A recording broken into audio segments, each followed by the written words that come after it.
Wadhkuru ila ankum qalilun mustad'afuna fil ardi.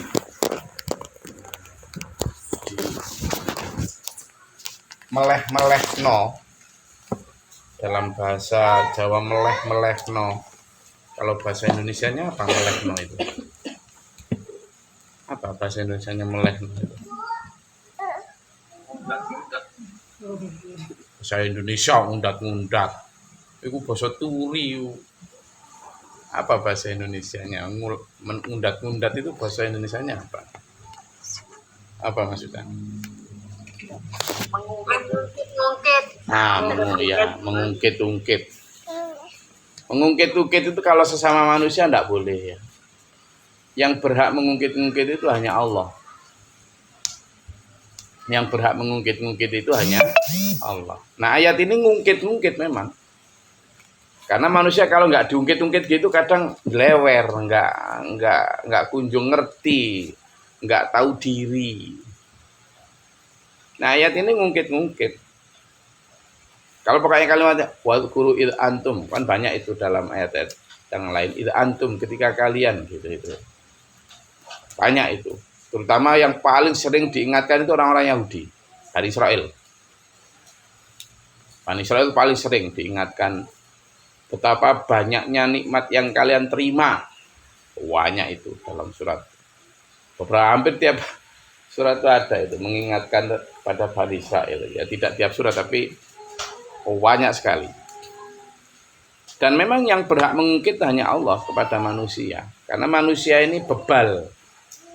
Manusia ini sudah diterangkan banyak di dalam Al-Quran tapi ya nggak kunjung mengerti gitu.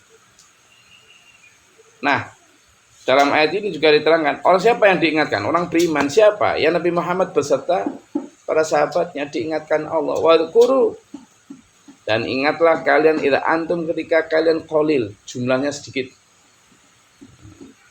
Di mana ini yang dimaksud? Di Mekah ya. Waktu kalian di Mekah, kalian jumlahnya sedikit. Kemudian kalian juga mustad'afuna. Kalian itu dalam kondisi lemah, tertindas. Kamu tidak punya siapa-siapa, tidak punya apa-apa. Di Mekah kan gitu ya. Kamu mustad'afuna fil ardi, sudah sana sini dikejar-kejar, ngaji saja sembunyi-sembunyi, ya kan? Kamu pengen ngomong saya Islam saja tidak berani, karena memang waktu itu taruhannya ketika Islam itu taruhannya ya mati. Orang ngucap asyhadu alla ilaha illallah wa asyhadu anna muhammadar rasulullah, mati pokoknya. Loh iya, minimal disiksa, minimal diusir dari Mekah. Nah gitu ya.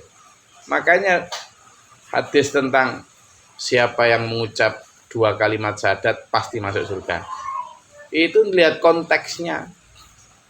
Kalau zaman dulu ya memang. Kenapa? Karena taruhannya apa? Taruhannya mati. Sehingga taruhan mati itu yang membuat konsekuensinya mati, yang membuat pahalanya juga besar, surga. Dengan mengucap syahadat. Kenapa? Karena mengucap syahadat itu sudah berani berarti meninggalkan hartanya, berani meninggalkan keluarganya, berani meninggalkan kampung halamannya, bahkan berani meninggalkan nyawanya. Lah gitu loh. Lah kalau sekarang sampean syahadat mulai dari stasiun Surabaya sampai Jakarta syahadat terus ya nggak ada orang jawil. Iya kan? Jadi konsekuensi syahadat yang berujung berbuah surga itu syahadat yang benar-benar pertama waktu itu memang resikonya besar. Yang kedua, syahadatnya yang dijamin surga itu ya syahadat yang benar-benar wa'amalu bil arkan, iman yang tidak hanya disyahadahkan di dalam qalbu, tidak hanya fi iqraru fil lisan, diikrarkan lewat lisan, tapi juga diamalkan dalam perbuatan. Maksudnya apa? Ya berarti ketika syahadat asyhadu alla ilaha illallah Berarti dia menuhankan Allah betul, menuruti seluruh perintahnya, meninggalkan seluruh larangannya. Wa asyhadu anna Muhammadar Rasulullah, berarti dia mengikuti seluruh sunnahnya. Tanpa tapi, tanpa nanti, tanpa kecuali kayak kemarin itu. Gitu loh. Lah itu makna dari syahadah yang berujung surga. Lah meskipun syahadat tiap hari, tapi kalau perilakunya malah menantang Allah, meskipun dia nggak merasa menantang Allah. Lah orang diperintah tutup aurat, lalu masih buka-bukaan, itu kan nantang Allah. Tapi apa merasa? Enggak. Diperintah rukun, kemudian masih berantem aja hanya karena pilkada. Lah itulah nantang Allah. Kan gitu. Diperintah dermawan tapi masih paulit. Nah itu kan nantang Allah. Kan gitu. Diperintah untuk sholat jamaah, sholat sendiri, ya kan nantang Allah. Jadi hal-hal kayak gitu yang kadang tidak kerasa. Maka keimanan yang seperti itu yang belum menjamin. Tapi kalau keimanannya benar-benar yang sudah sami'na wa ata'na, bukan yang sami'na wa asoina, atau minimal yang kecil itu sami'na wa pikirna yang kemarin kita bahas itu. Nah yang begini, maka syahadat yang benar-benar dijamin surga itu. Nah pada saat di masa mustada'afuna fil ardi, dalam ayat ini, pada saat kamu masih lemah saat itu di muka bumi, kamu syahadat saja takut. Takhafuna ayyatakhattafakumun nas. Kamu takut nanti diculik bolone Abu Jahal, Abu Lahab, ya kan? Bolone yowes itu, bolone sembarang kalir itu. Kamu takut diculik oleh mereka, takut dibunuh mereka, takut diusir mereka, takut dicaci maki, disiksa mereka, ya kan? Bilal juga begitu, ya kan? Yasir dan keluarga juga begitu. Awal orang yang disiksa benar itu. Bahkan Umar bin Khattab sebelum masuk Islam itu kan setelah nempelengi adiknya dan adik iparnya tuh, mau dibunuh juga itu, mau dipedang itu. Nah, yang kayak gitu yang kemudian Allah ingatkan, kamu waktu itu lemah, kamu waktu itu jumlahnya sedikit, kamu selalu ketakutan dimanapun, lalu fa'awakum, kemudian Allah menolong kalian, memberi kalian tempat di Madinah, kalian diperintahkan untuk hijrah. Jadi itu lor, sebelum peristiwa hijrahnya Rasulullah Muhammad SAW ke Yasrib, dulu namanya Yasrib ya, Madinah itu dulu namanya Yasrib, kota Yasrib. Yang ngasih nama Madinah Al-Munawwar itu Rasulullah ya. Jadi sebelum ke Yasrib itu sebenarnya ikhtiar untuk hijrah itu sudah dilakukan sebelumnya ya. Jadi ada beberapa ekspedisi yang dikirim Rasulullah ke beberapa negeri lain. Kan ada beberapa negeri yang dipimpin oleh raja-raja yang konon baik orangnya, adil dan bijaksana gitu ya. Ke negeri-negeri Habasyah. Ya, kalau Habasyah sekarang itu Ethiopia. Kemudian ke negeri Syam di daerah-daerah sana sampai ke Mesir. Ya, sampai ke Persia. Jadi sudah mengirim ke sana dan beberapa sahabat memang kemudian menetap di sana ya.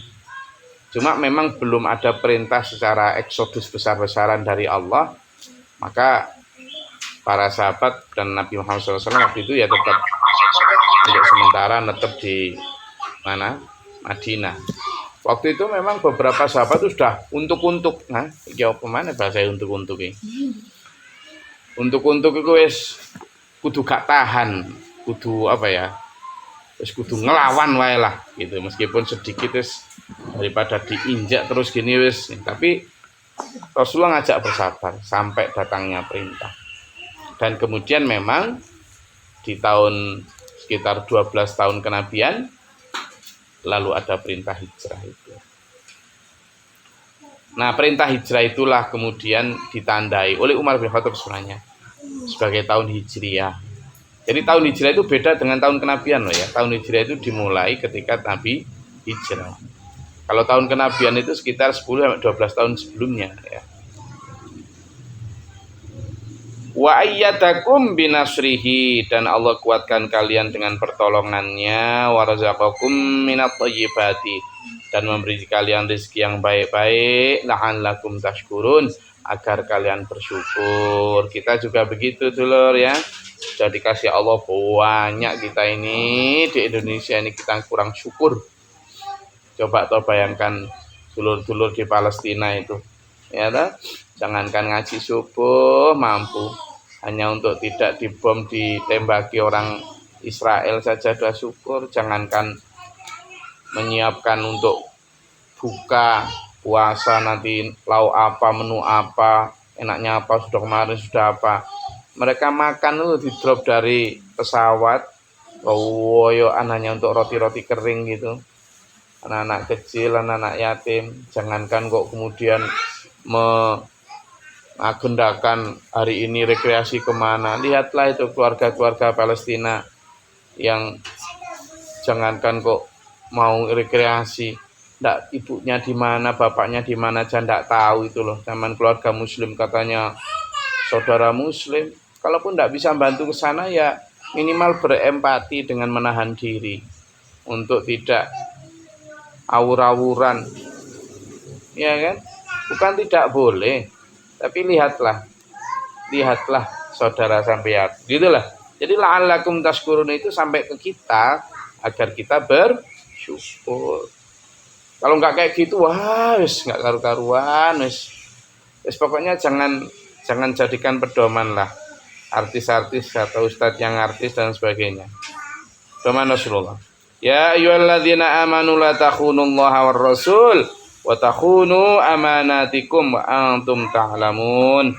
Di ayat yang kedua 7 disebutkan jangan kamu mengkhianati Allah dan Rasulnya loh ya, dulur-dulur mukmin. Kamu juga jangan mengkhianati amanat yang dipercayakan. Jangan loh ya. Kalian tahu kan apa itu? Antum ta'lamun. Ya itu tadi. Ketika sudah ditolong Allah, sudah dikuatkan Allah, ya tetap teguh untuk menjalankan itu. Jangan terlena dengan harta dunia lagi. Kenapa? Wa'lamu annama amwalukum wa auladukum fitnah. Ingatlah hartamu, anakmu itu fitnah. Kan setelah ditolong, inilah ya. Setelah ditolong Allah, dikasih tempat di Madinah, lalu ditolong Allah dengan diberi kekuatan, gitu kan? Sampai ketika ditolong Allah, dimenangkan di perang Badar, lah kok terus kemudian mulai agak melenceng. Orang beriman loh ya, sahabat Nabi loh ya. Melencengnya gimana? Loh lah, pas waktu mau lihat rampasan perang di Badar itu, yang kemarin kita hitung sampai 50 miliar itu ya kan, kan sampai sudah terbagi jadi 3 itu, mau berantem itu, mau rebutan duit 50 miliar tuh. Yang satu adalah mereka kelompok pasukan yang nunggu Rasulullah, yang satu adalah kelompok pasukan yang membunuh orang kafir, yang satu adalah kelompok pasukan yang nunggu markas. Mau berantem. Lah ini yang dimaksud Allah, loh. Jangan wala takhunullah, jangan kamu mulai berusaha mengkhianati Allah kamu. War rasul dan rasulnya. Wa takhunu amanatikum, jangan juga kamu mengkhianati amanat-amanat. Kamu hijrah ke Madinah itu dulu karena menghindari orang kafir demi iman loh ya. Saat itu kamu bahkan berani meninggalkan hartamu, meninggalkan anakmu, meninggalkan rumah, bisnismu, daganganmu. Kamu berani demi iman. Nah, lihat nih. Kamu berani meninggalkan Mekahmu yang isinya anakmu, mungkin keluargamu, mungkin istrimu, mungkin suamimu, bahkan mungkin bisnis besarmu, rumahmu, kampung halamanmu, tempat kediamanmu. Kamu lo berani meninggalkan seluruh halal duniawi untuk keimanan, ikut hijrah ke Madinah. Nah begitu hijrah di Madinah, kemudian kamu ditolong Allah, dikuatkan Allah, diberi rezeki oleh Allah. Kok kemudian kamu mau mulai tergoda harta? Nah gitu. Itu yang diingatkan Allah. Ingat, harta dan anak itu hanya fitnah, cobaan itu. Kata Allah. Cobaan dulu. Nah ini kan juga untuk kita juga gitu loh. Biar nggak terdistract istilahnya. Itu adalah distraction, pengalih. Gitu. Hati-hati. Ada yang misalnya zaman sering kan dikasih contoh Abdurrahman bin Auf lah gitu aja ustadz itu. Sama aja. Abdurrahman bin Auf itu kaya raya di Mekah itu, waduh, itu pedagang kaya lah istilahnya. Lah begitu iman sama Rasulullah berani ninggalkan semua kekayaannya itu untuk hijrah. Nah, itu yang jarang diceritakan, berani ninggalkan itu. Ya nggak gitu, ini harus logis. Begitu di Madinah sudah kere lagi toh. Lalu karena lihat di pojok kota Madinah itu kok belum ada pasarnya, kok kosong gitu. Dia tanya orang, di sini ada jualan ini enggak? Enggak ada, Pak. Dia mulai jualan tuh.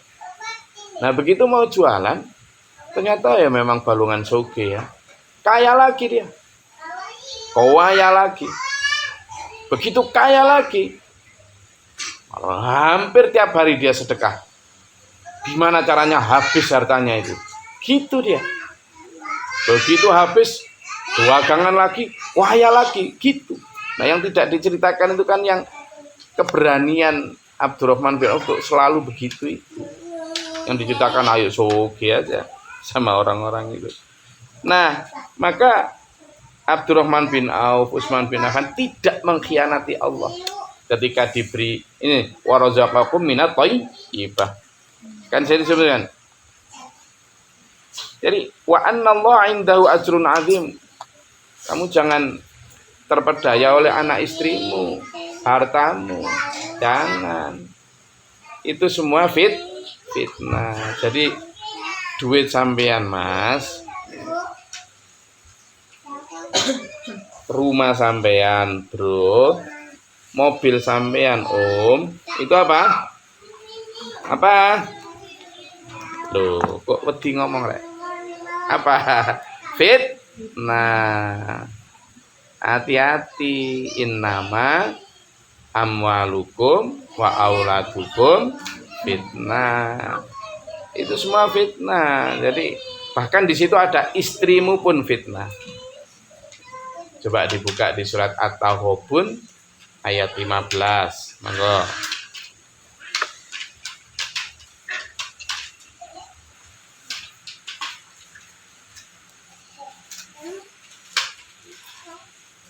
Kita ketemu.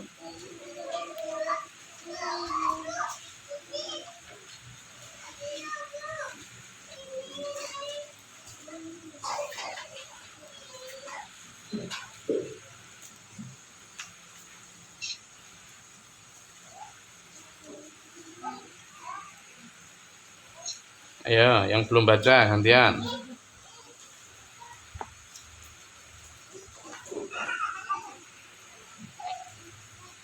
Sudah? Taghabun ayat 15. Silakan. Monggo. At-Taghabun ayat 14-15. Oke, izin guys. A'udzubillahi minasyaitonir rajim. Bismillahirrahmanirrahim. Ayat 14. Wahai orang-orang yang beriman, sesungguhnya di antara istri-istrimu dan anak-anakmu ada yang menjadi musuh bagimu. Maka berhati-hatilah kamu terhadap mereka. Dan jika kamu maafkan dan kamu santuni serta ampuni mereka, maka sungguh Allah Maha Pengampun, Maha Penyayang. Sadaqallah nanti. Untuk 15. Nah, cukup situ. Nah, sekarang coba buka lagi surat Al-Munafikun ayat 9 sampai 10. Coba Al-Munafikun gantian. Ya. Good. Oh. Bismillahirrahmanirrahim. Hai orang-orang yang beriman, janganlah harta-hartamu dan anak-anakmu melalaikan kamu dari mengingat Allah. Barang siapa yang berbuat demikian, maka mereka itu orang-orang yang rugi. Nah, sudah. Terus? Dan belanjakanlah sebagian dari apa yang telah kami berikan kepadamu sebelum datang kematian pada salah seorang di antara kamu. Lalu ia berkata, ya Tuhanku, mengapa engkau tidak menangguhkan kematianku sampai waktu yang dekat, yang menyebabkan aku dapat bersedekah dan aku termasuk orang-orang yang saleh. Sudah Itu, jadi kalimatnya begitu, bukan kok disuruh musuhi anak, musuhi istri, ndak, atau musuhi harta, ndak. Semua itu kan konsekuensi dari yang kita punya, memang dihalalkan oleh Allah, istri, anak, harta. Tetapi ingat itu loh, latul hikum, jangan sampai kamu ketungkul istilahnya. Itu jangan sampai kamu mengalahkan kecintaanmu kepada Allah semua itu. Sampai kemudian nanti kamu keliru lalu nggak mau menyedekahkan hartamu, kamu karena anak lalu kemudian nggak rela berkorban karena kamu istri, lalu kemudian kamu jadi males ngaji dan lain sebagainya. Lo hati-hati, itu semua aduun lah ya. Musuh dalam arti apa? Harus kamu waspadai. Waspada. Loh, jangan terlalu cinta. Loh Gus, kok nggak boleh cinta? Siapa yang bilang nggak boleh? Jangan terlalu cinta. Kenapa? Karena At-Taubah 24. Ngapain? Di situ dijelaskan orang yang lebih mencintai anaknya, istrinya, suaminya, bapaknya, kerabatnya, rumah yang ditinggali seneng itu, ya kan? Harta yang ditumpuk-tumpuk, perdagangan yang dikhawatirkan kerugiannya. Jika itu semua kamu lebih cintai daripada Allah dan Rasulnya, dan juga jihad fisabilillah, maka tunggulah siksa Allah. Loh gitu loh. Gitu ya. Jadi diingatkan, orang beriman itu memang beda. Wa annallaha indahu ajrun azim, dan di sisi Allah ada pahala yang besar. Ya ayyuhalladzina amanu in tattaqullaha yaj'al lakum furqanan wa yukaffir ankum sayyi'atikum wa yaghfir lakum wallahu dzul fadlil azim. Orang beriman, jika kamu bertakwa kepada Allah, Allah akan menjadikan kamu mampu membedakan hak dan batal. Jadi kamu kalau bertakwa, kamu takut kepada Allah, tunduk patuh kepada Allah, berjihad di jalan Allah, maka Allah akan menjadikan kamu mampu membedakan hak dan batal. Dan juga Allah akan menghapuskan kesalahanmu, dan Allah juga akan menghilangkan semua keburukanmu dan mengampuni dosamu. Karena Allah pemilik karunia yang besar. Itulah. Jadi memang bahasannya orang beriman itu beda memang. Out of box, beyond limitation. Melampaui segala bahasan orang-orang sekarang. Nah, sampean dan saya insya Allah orang beriman tuh. Nah, semoga kalau ada yang mau ditanyakan silakan. Tadi nyatakan.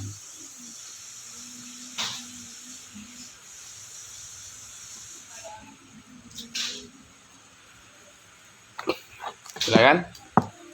Ada? Saya itu tadi 3:30 itu nyusu berangkat, tak kira saya kan dapat undangan dari Tabanan itu, katanya hari Ahad kajian subuh. Saya sudah berangkat, ternyata di tengah jalan kok tak lihat WA-nya itu tanggal 1. Ya Allah, saya balik lagi 3:30 saya itu berangkat demi undangan, kan nggak pernah dijemput tuh, jadi saya berangkat sendiri. Jadi 3:30 nyusu saya. Biasanya 3:30 saya baru tahajud. Saya pinggir tengah jalan saya lihat WA, lu tanggal 1. Balik lagi saya.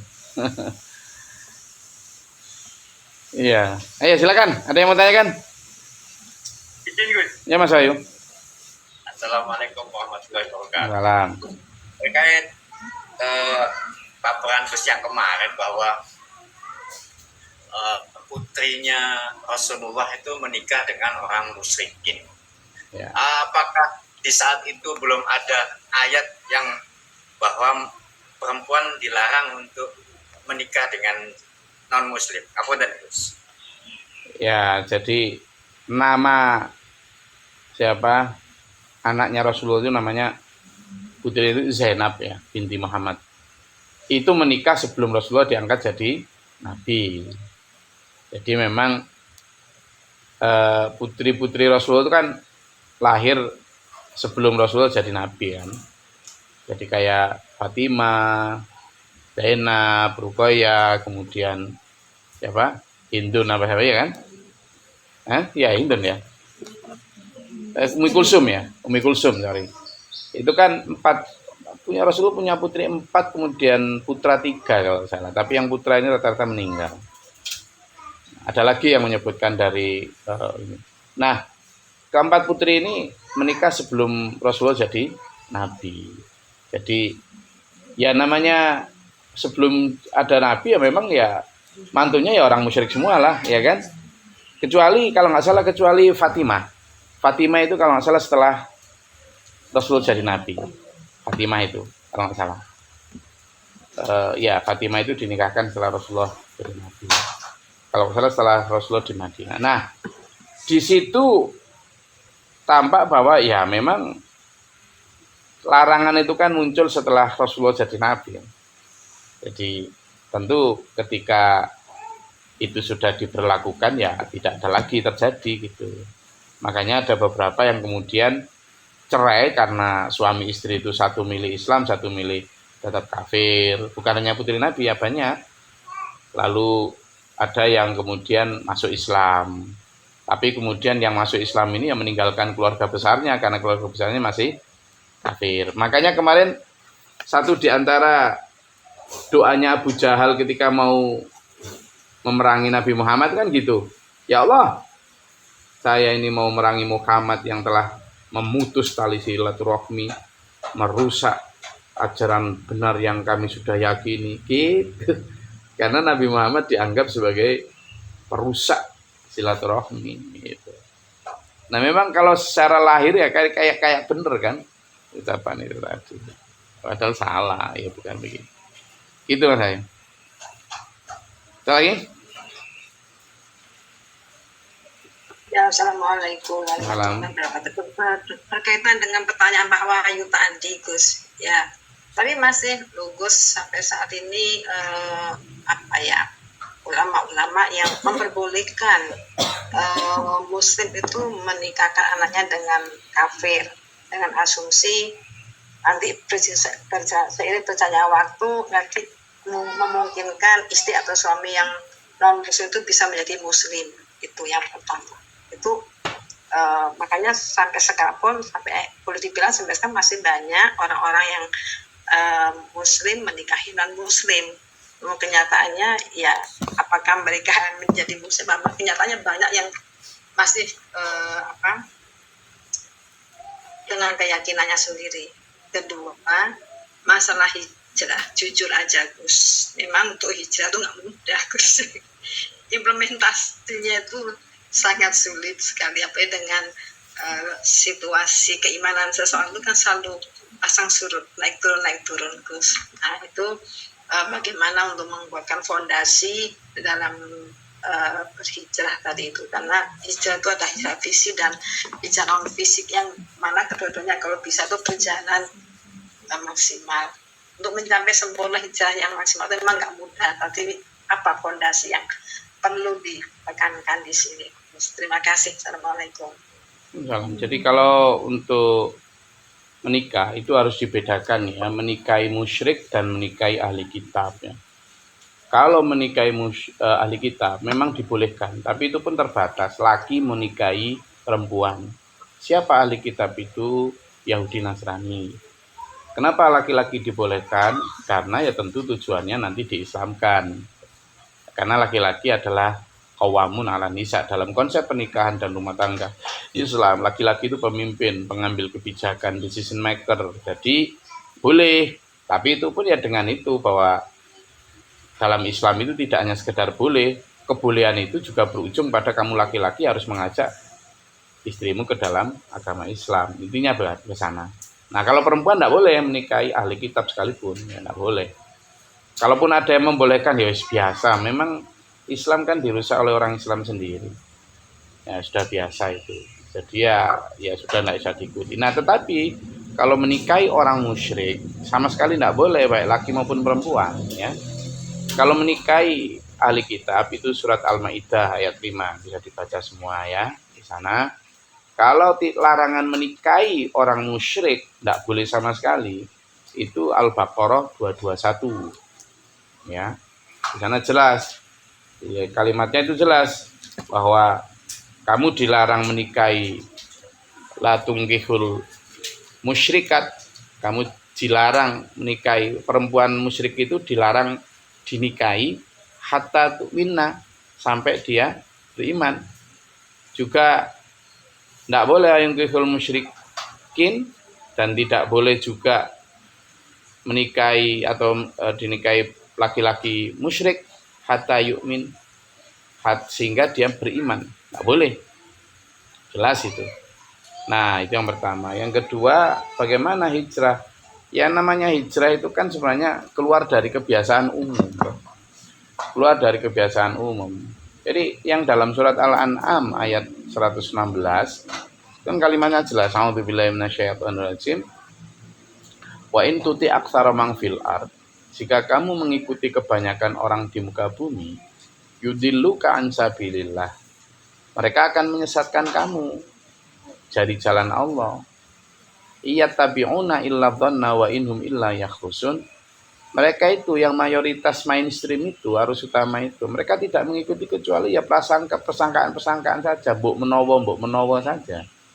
Dan mungkin juga kebohongan-kebohongan, misalnya ya perintah berjilbab, udah jelas Quran, udah jelas hadis, muhkamat ayatnya.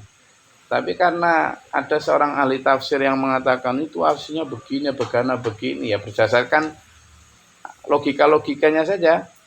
Lalu kemudian orang kan mengikuti, berarti nggak wajib jilbab. Nah, yang kayak gini-gini kan itu tadi. Jadi kalau kamu mengikuti kebohongan itu, nah hijrah itu adalah keluar dari kebiasaan umum itu, meskipun harus melawan mainstream. Dan apa yang diperlukannya? Keteguhan hati. Gimana caranya? Ya berdoa yang kuat kepada Allah. Berdoa tirakat yang kuat kepada Allah. Yang kedua apa? Ya yuk siap menerima konsekuensinya. Konsekuensi dari hijrah apa? Ya diremehkan, ya dicaci, dijauhi, didiskriminasi. Harus siap.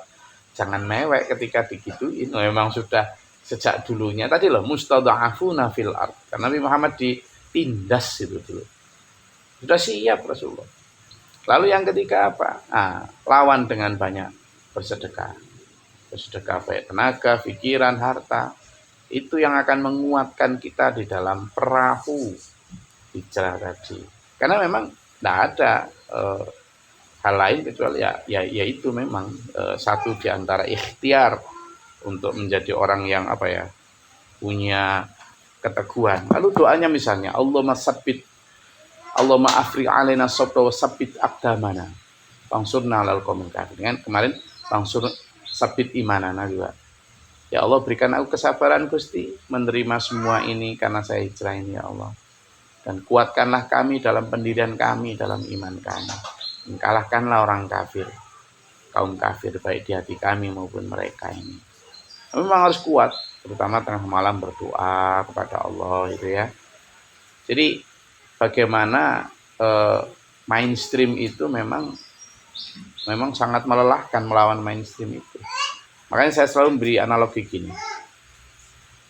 SPMA ini hadir sejak tahun 61 ya. Itu kan memang ya kalau misalnya arus utama itu menuju ke timur gitu, perahu yang di kayu SPMA ini menuju ke barat. Saya selalu nyampaikan kepada jamaah itu. Jadi kalau saya dan sampean ini penumpang dalam perahu atau bahtera itu, melawan arus dalam samudra yang ombaknya besar kayak gitu, ada banyak godaan. Godaan pertama apa? Banyak perahu-perahu atau bahtera yang tidak melawan arus tapi ngikut arus. Mereka itu enak, tenang karena ngikut arus gitu. Sampean tergoda kan, wah kok enak gitu ya. Sementara sampean yang lawan arusnya berat. Yang kedua, karena ombaknya keras sehingga resiko terpelanting dari bahtera itu besar. Lalu saya selalu menyampaikan, sodako itu tadfa'ul bala. Sodako itu menolak bala, kayak semacam safety belt gitu. Jadi kalau kita berada di bahtera itu, taruhlah kita berpegangan di pancang-pancang tiang perahu itu, agar kita tidak terlempar, itu kuatkanlah dengan apa? Dengan safety belt atau sabuk pengaman. Sedekah itu sabuk pengaman. Dalam banyak ayat dan hadis itu begitu. Maka semakin banyak sedekah, kita banyak sabuk pengaman yang kita ikatkan. Kalaupun ada sabuk pengaman satu putus, masih ada yang lain. Jadi semakin banyak, semakin kuat. Itu. Nah, jadi bagaimana kita menetralisir arus utama itu dengan begitu.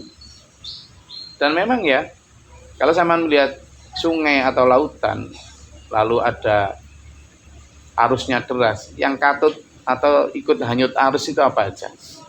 Benda mati, sampah, kotoran, atau bangkai. Katut arus. Sementara batu karang yang kokoh, pepohonan yang hidup, atau makhluk hidup seperti ikan, nggak mungkin dia ikut arus. Dia pasti melawan arus.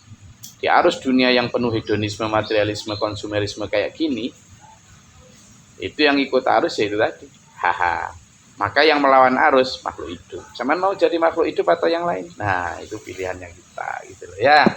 Saya rasa itu kajian pada pagi hari ini.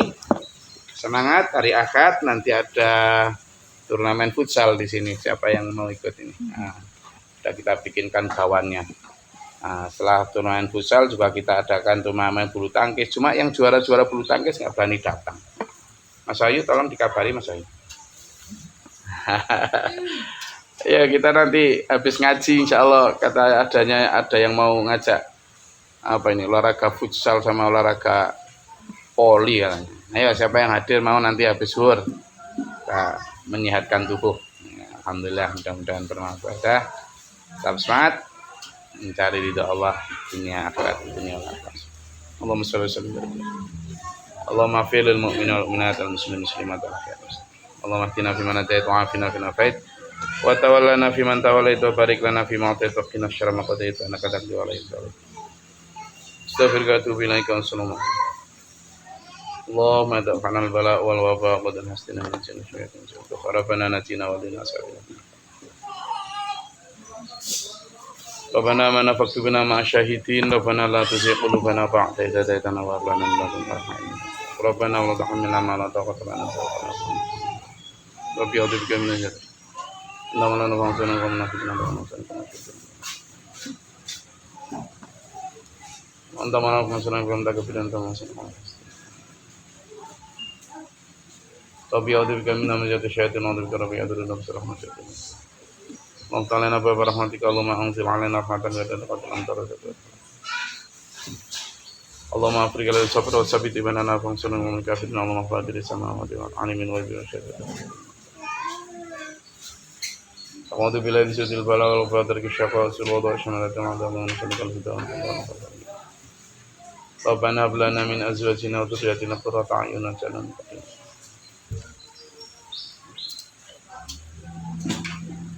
Subhana rabbika rabbil izzati amma yasifun wa salamun alal mursalin. Bismillahirrahmanirrahim. Wassalamualaikum warahmatullahi wabarakatuh. Allahumma rahamna bil Qur'an.